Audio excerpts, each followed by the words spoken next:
Shout my hip hop since 1987 niggas. Hip hop since 1987.com.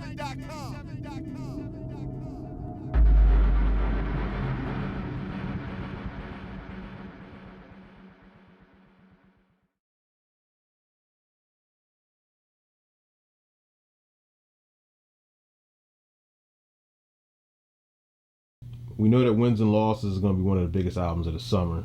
How does it feel to be the only unsigned artist on the project?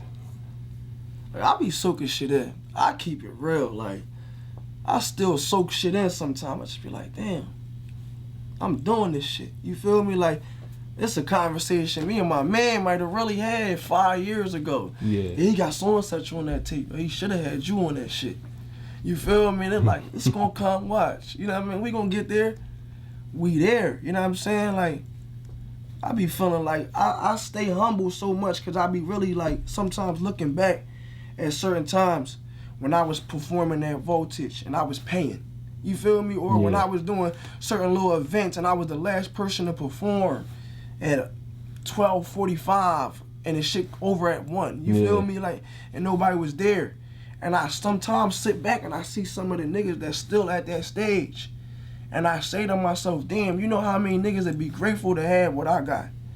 I ain't there yet. Like, I ain't get the Rollie yet. I ain't get the Wraith yet. We ain't on no jets yet. But damn sure no. It's a lot of niggas that would want to be where I'm at. So I be like, that shit crazy. But at the end of the day, on the project, XL posted it up and they tagged me in it. And I'm sure they had to figure out who the fuck I was. Yeah. It wasn't like they was following me already. They had to go find me. Like, who the fuck is this? You know what I mean? So that shit major. Then you got people going back and tuning in. Like, main man handles so strong that, you know, even through all the shit, you know that everybody that matters is still going to tune into that project. Yeah, definitely. One way or another. You feel me? Drake going to hear Wins and Losses. He's going to bang that shit. He's going to hear it at least one time. Or listen to see what he's saying. So the whole world, Beyonce might listen to that shit. You feel me? And when you think of that, I'm the only unsigned artist. They going to have to skim through that song at least one time. And hear. That's a ooh, like you can't pay for that. That's a crazy. That shit priceless, and he know it. So you know, for me, just being the type of nigga I am, I'ma always have a special place. You feel me? I'ma always feel some type of way. Like, damn, that's love. You had to do that. You feel me? Same way with Core. Core put me on a tour. He had to do that. I did one city with him. He fucked with me. We out, bro. You might as well anywhere you could go. Anywhere I go, I'm going everywhere. Got a rental and we drove from what? Where was that? Tampa, all the way to Phoenix. Yeah. I mean, when you get a oop like that, a lot of niggas, it's too much pride. You know what I'm saying? Like, I'm all right with saying, damn, I appreciate a nigga showing me some love. That's how I look at it, though. I dig it, man. All right, so you had mentioned Trey Songz earlier. Yeah, that shit crazy. And the Trey Songz record with Meek Mill. Mm-hmm. So tell us about that record, man. How did that come together? Where that gas go? That shit going? Damn. That's hard over that. Alright, yeah. That song came about crazy. I was out LA. This was the first time I was out there.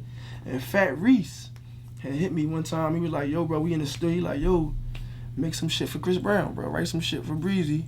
See what he think. So I write some shit out there. That's like 2 years ago. Send it to him. I guess, I don't know what happened. Time flew. But I'm on the record. The initial, like the original one, I'm on it. It's my voice singing on the hook and the verse. And when I put the record out, when I sent the record to them, they still banging it. Even though, you know, it ain't right or nothing. It sound bad. I don't think it sound good. Like, I wouldn't put it out that way. But they still banging it, tuning in, and they hit me up from time to time like, yo, we fucking with this record, bro. And the record is like, it's so crazy how shit work, because if Meek said to play me 10 songs right now, I would never, ever in a million years have played that song. Yeah. Ever for me. Because I would have never in a million years thought he would fuck with it. I thought he'd play that shit and probably be like, type time is this? Yeah. Because it's a girly song. It's like a real live, feminine, up-tempo, but at the same time, you know, you never know. Sure enough, he fucked with it. They hit me up, yo, we trying to do something with the record, but 2 years went by. You feel me? I'm like, I'm sitting on it. Every time I play it for a female, she's like, this the one, you need to do something. But I'm like, I'm not. I just went in my lane. It was 2 left for me. And I could be wrong, but whatever the case was, you know, probably like earlier this year, they hit me up. Matter of fact, him and Meek and Trey post a picture up with them together. I don't think nothing of it. Probably like 2-3 days later, Reese hit me. Yo, bro, you got one, bro. You got a hit, bro. Trey just jumped on the joint, and so I'm like, what?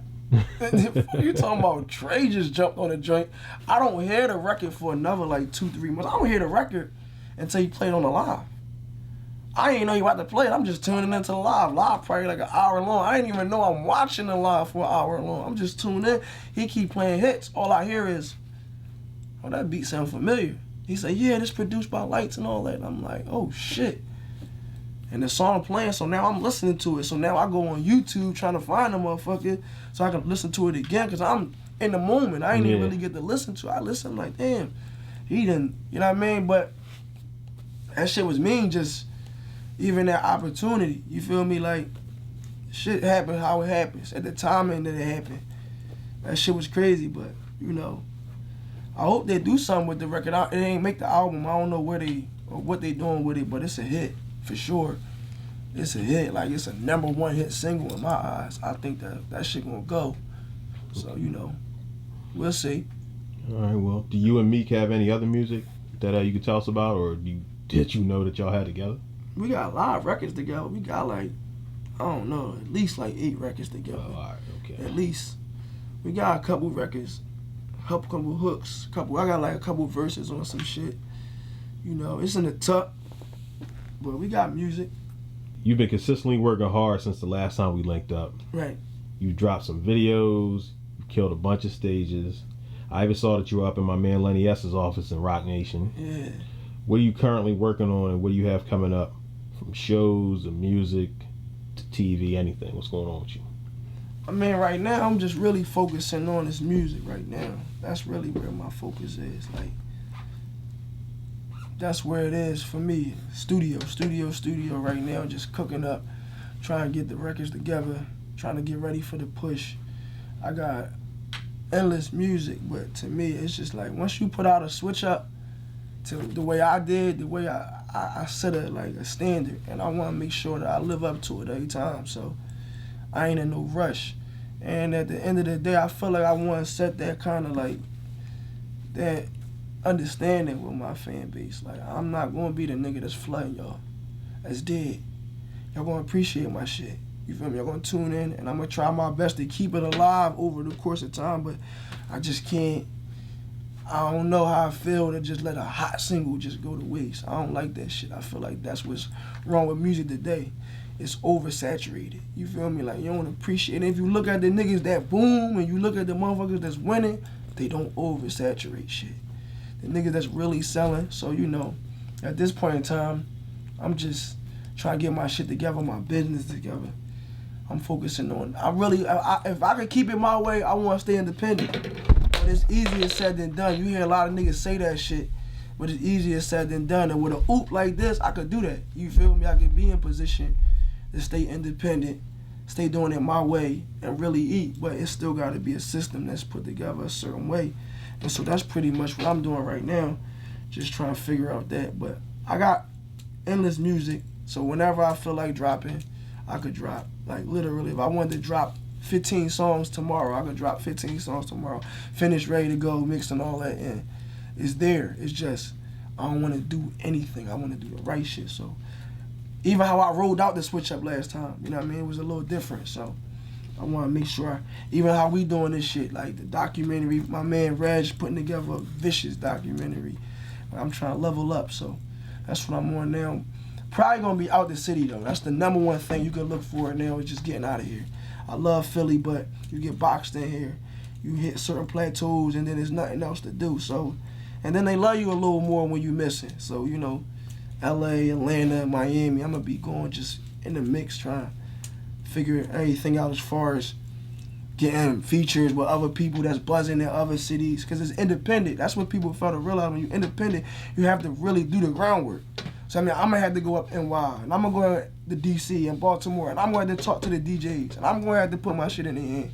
Ain't nobody gonna do that for me. It's not gonna be no relationship that's built for me. So I'm gonna put the gang in a Sprinter, and we gonna ride out, and we gonna go slide to another city, and we gonna make them feel us there, cause now it's time to spread that shit. And when you doing this shit from the muscle, you gotta use all those things and them assets to, you know what I mean, express it. So that's what we on now, just taking this shit global, or at least nationwide right now.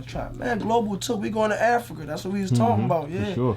I'm definitely trying to go over there. So, you know, I got a lot of shit going on, but I just want to make sure everything right. That's what I'm all about. You're going to hear me say that a lot in a lot of different interviews. I got to make sure everything right. I'm not doing anything if it ain't right.